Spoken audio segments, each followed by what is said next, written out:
Today we discuss the chapter 5 Language and Literature. Number 1. Who is the author of the famous children's fiction The Jungle Book? Jungle book के author कौन है? तो jungle book के author हैं Rudyard Kipling. So option D is correct. Fill in the blanks. June dash in a choir. Choir का मतलब क्या होता है पता है आपको? चोयर जो होता है सिंग के लिए यूज़ होता है. ठीक है, गाना गाने के लिए यूज़ होता है. ठीक है, dances reads jokes sings. So option D is correct. Third, which of the following pair of words have the same meaning. इसमें से कौन से पेयर ऐसे हैं जिनकी मीनिंग सेम है? Create crash, strong fragile, excited thrill, expand contract. Excited और thrill का मीनिंग सेम है. एक्साइटेड मीन्स जब हम किसी भी चीज़ को देख के बहुत ज़्यादा एक्साइटेड हो जाते हैं, बहुत ज़्यादा खुश हो जाते हैं. सो सेम मीनिंग होता है थ्रिल्ड का. ठीक है, so option C is correct. 4. Read the given sentences carefully and choose the one which is correctly punctuated. जो बिल्कुल सही से लिखा है उसे हमें चूज़ करना है.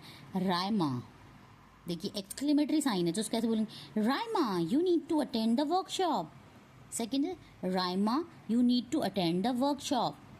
रायमा फुल स्टॉप लगाइए तो बिल्कुल ही इनकरेक्ट है. Then Raima you need to attend the workshop, ये से क्वेश्चन मार्क पूछ रहा है तो ये दोनों तो करेक्ट बिल्कुल ही इनकरेक्ट है. और ये एक्सक्लेमेटरी साइन है तो इसमें ऐसा कोई खुशी की तो बात है नहीं. सो ये नॉर्मल सेंटेंस है तो Raima you need to attend the workshop और लास्ट में फुल स्टॉप लगेगा. So option B is correct. Question number 5. Give one word of the following. इसके बारे में जो वन वर्ड है वो बताना है. ठीक है, द स्टडी ऑफ अर्थ. जो अर्थ की स्टडी करते हैं उनको क्या कहते हैं? Ecology, astronomy, geology, chemistry. जो अर्थ की स्टडी करते हैं उनको जियोलॉजी कहते हैं. ठीक है, और जो इकोसिस्टम जो हमारे पर्यावरण के बारे में करते हैं उनको इकोलॉजी कहते हैं.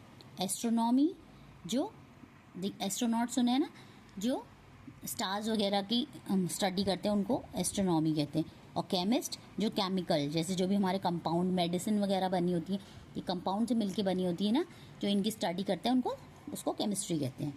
ठीक है, so option C is correct. 6. An ornithologist studies about. जो ऑर्निथोलॉजिस्ट होता है वो किसकी स्टडी करता है? इंसेक्ट्स की, बर्ड्स की, ह्यूमंस की, फॉसिल्स की. जो ऑर्निथोलॉजिस्ट होता है वो बर्ड्स की स्टडी करता है. So option B is correct. 7. Select the opposite of the given word. जो ये वर्ड दिया है इसका ऑपोजिट बताना है. एक्सेप्ट का ऑपोजिट देखिए, एक्सेप्ट का ऑपोजिट बताना है. एक्सेप्ट मतलब क्या होता है? लेना. ठीक है, रिसीव मीन भी लेना होता है. देखिए, वी रिसीव वाटर. कलेक्ट मतलब भी लेना होता है. रिफ्यूज़ मतलब होता है मना करना. ठीक है, और एक्वायर मीन्स किसी चीज़ को लेना ही होता है. ठीक है, सो एक्सेप्ट का ऑपोजिट क्या होगा? Refuse. So option C is correct. Now come to 8. Give one word for the following. इसमें इसके बारे में हमको वन वर्ड बताना. A group of frogs is known as. जो फ्रॉग्स का ग्रुप होता है उसको क्या कहते हैं? ट्रूप, स्वाम, कॉलोनी, आर्मी. क्या कहते हैं? फ्रॉग्स के ग्रुप को कहते हैं आर्मी. ठीक है, so option D is correct. Dash is the longest epic poem ever written in the ancient India. जो सबसे लंबी एपिक पोएम है एंशियंट इंडिया की वो कौन सी है? वो है Mahabharat.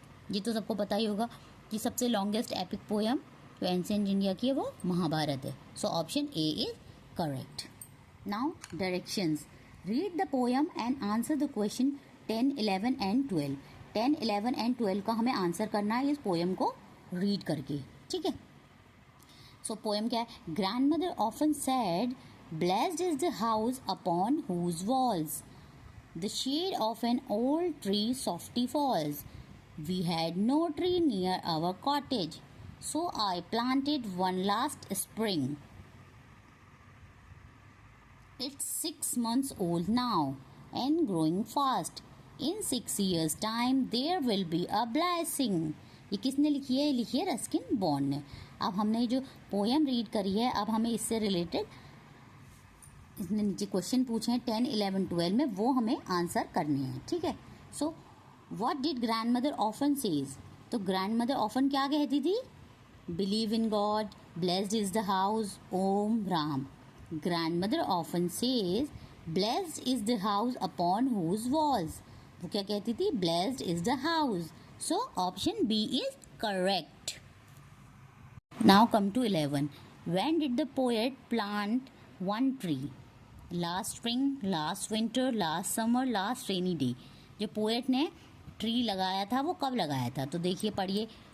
Grandmother often says, blessed is his house upon the walls, the shade of an old tree softy falls.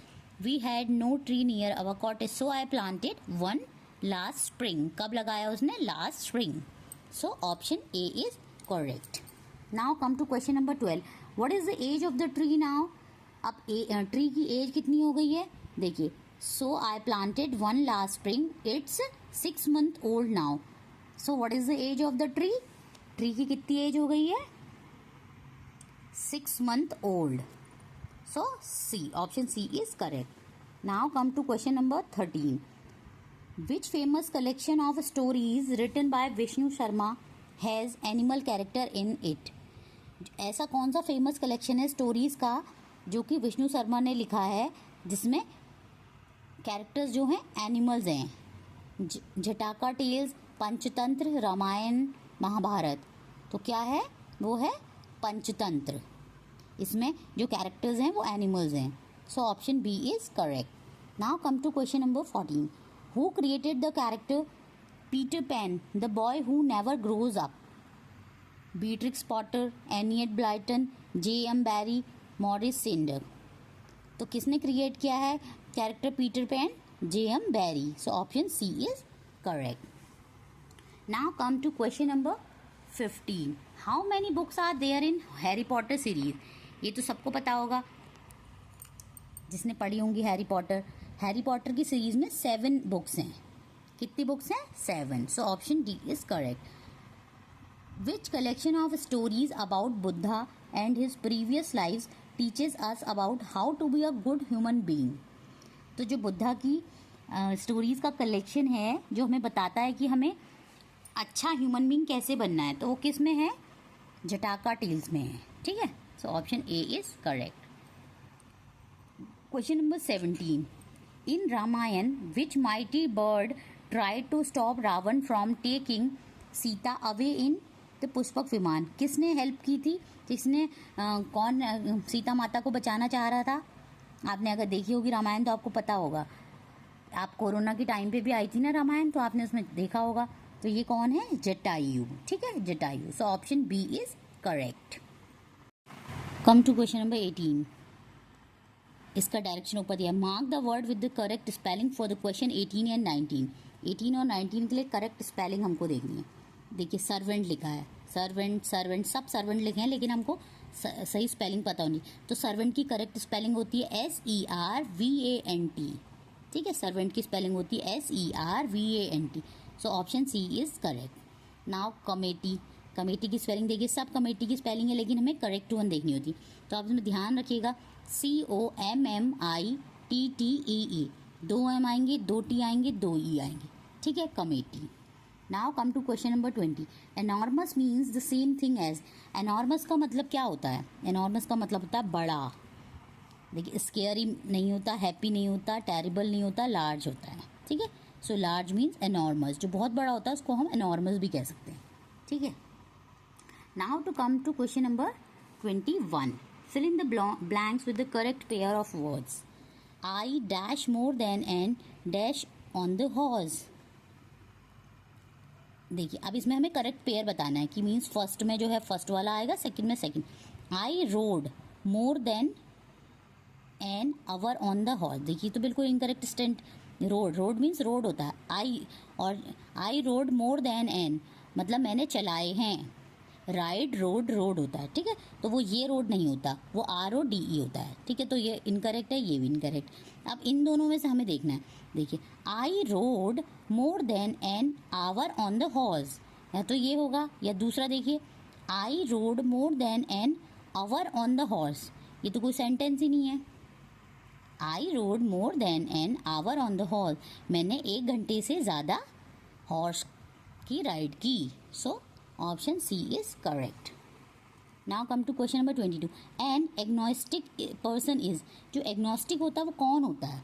Not sure about God's existence.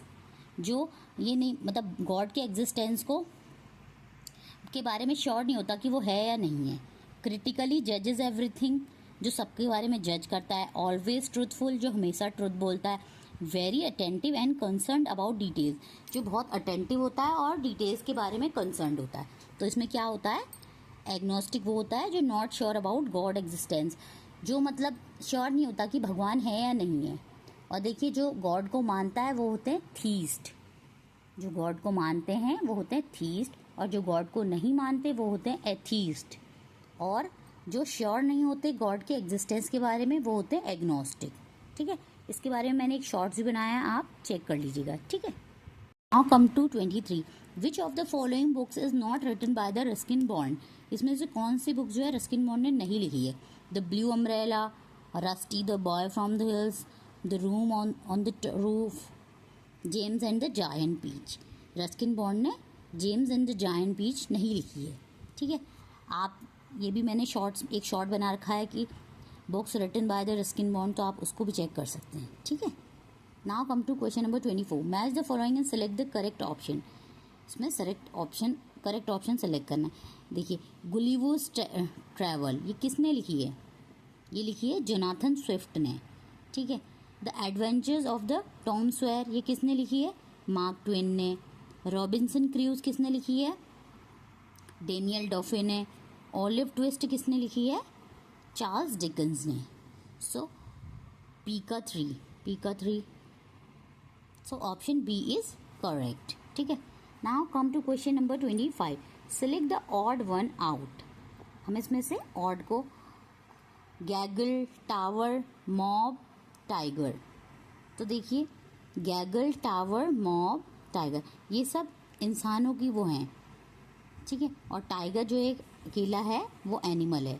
So tiger is the odd one out. So option C is correct. Like, share and subscribe the channel for more informative videos. Thank you.